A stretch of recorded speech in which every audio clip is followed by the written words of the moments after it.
നമ്മുടെ സന്തോഷം നമ്മൾ തന്നെ കണ്ടെത്തണമെന്നാണ് പറയുന്നത്. കണ്ടെത്തുന്നവരെ ഒരു കൺഫ്യൂഷൻ ഉണ്ടാവും എന്തായിരിക്കുമെന്ന്. അത് കണ്ടെത്തി കഴിഞ്ഞാൽ പിന്നെ നമ്മളത് തന്നെയായിരിക്കും ചെയ്തുകൊണ്ടിരിക്കുന്നത് കൂടുതലും. പണ്ടൊക്കെ ഞാൻ ചെടി വെക്കുന്നത് അതൊരു നേരം പോക്കായിരുന്നേ.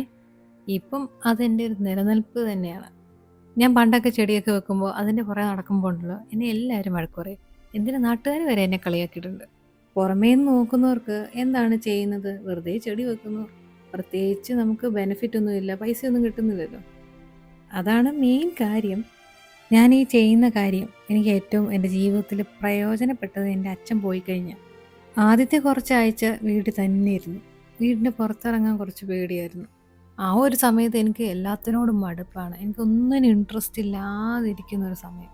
പിന്നെ എങ്ങനെയൊക്കെ ഒന്ന് മൈൻഡ് ഒന്നും കൂടെ സെറ്റ് ആക്കണമല്ലോ. അങ്ങനെയാണ് പിന്നെയും ഇതിലോട്ട് തന്നെ വന്നത്.